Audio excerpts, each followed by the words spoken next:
I, 36 years old female, have a 2.5 years old son.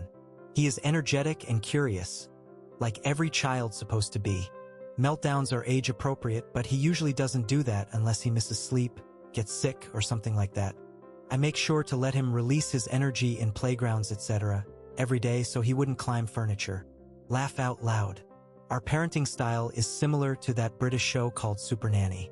By that, I mean, for example, if you don't eat your vegetables, you won't get any desserts. No matter how much you cry, won't change that. Or 1930 is the sleep time after our nighttime routine. Unless there is an extreme case, 99% of the time, he will be in his bed, trying not to be in bed to have more fun. We do a little dance where he comes back to me, and I put him in his bed again and again. Rules are the rules. My mother-in-law, 58 years old female, lives far away from us and invited us to her home so she can see her grandson face-to-face instead of everyday FaceTiming. Her home is filled with knickknacks, etc. I mean, it is not ideal to have my toddler live in there for a week, but with our parenting style, if we say no, it means no, so we thought it would be manageable with my 24/7 supervision. What we didn't calculate was my mother-in-law's character. She is not a recovering people pleaser. She is a proud people pleaser. She thinks she is like Mother Teresa, but it is actually one of my husband's traumas that he had to act extra aggressive to people to protect his mother from the people using her. She started giving my son chocolate cake behind my back because he refused eating his proper meal, and I was like, he will eat when he is hungry.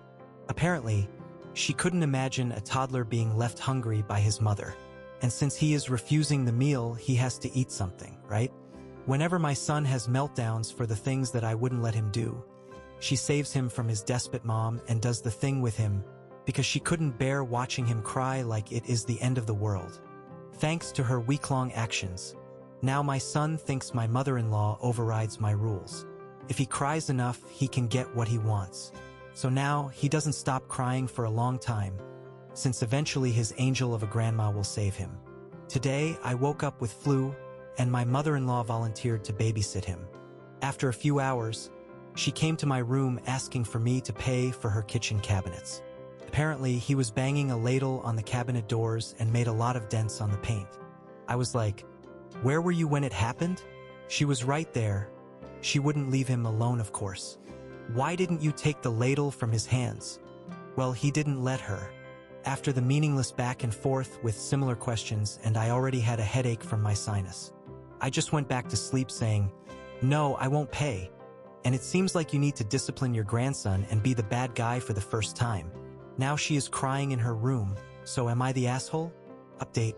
So, when I took my rest, no longer having a headache, I sat down with my mother-in-law and talked about how her actions affect my son and my son's relationship with me and the environment he is in. I told her that undermining my authority is never a good idea. Even though I might be stricter than she prefers, this is how I choose to raise my son. I've been with him 24/7 since the day he was born, and I do observe he is more happy and learning better with more structured life. She tried to argue that she is a mom for 36 years and I am just a mom for 2.5 years. I told her, my son is not the same person as her son, so they may have different needs. Plus, the time is different now. We grew up playing on the streets with our big cousins taking care of us, where a car barely passed by. Every neighbor knew us, and there was a "it takes a village" situation going on. On the other hand, my son doesn't have that "let him free, they grow themselves" kind of luxury. Well, since in her head, she is the best and nicest person around, she still tried to argue whatever she did was for the good of her grandson. It took for me to threaten her with letting my husband know about this and let him decide what to do going forward. Then she accepted to act according to my wishes. There were a lot of comments in my previous post about what my husband does meanwhile. Well, he travels for work, he just spent the first day with us, then hopped cities for a week, auditing the franchising locations he is working for. And when the week ended, he came to take us to our hometown, which was yesterday. I try not to share every small disagreement with my husband, as he is always quick to action instead of thinking it through.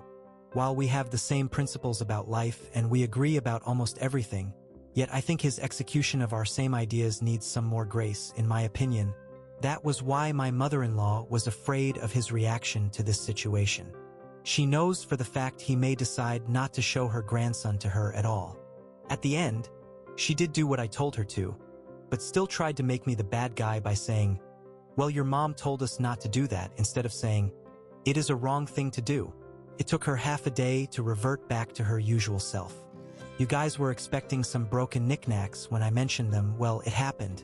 Her fridge door is full of magnets that she collected around the world while traveling in her younger days. I forbade my son not to touch them at all, and he did avoid them altogether, until she overrode my decision and said, "Being curious is good for kids. Let's look at them together and you can touch the plastic ones."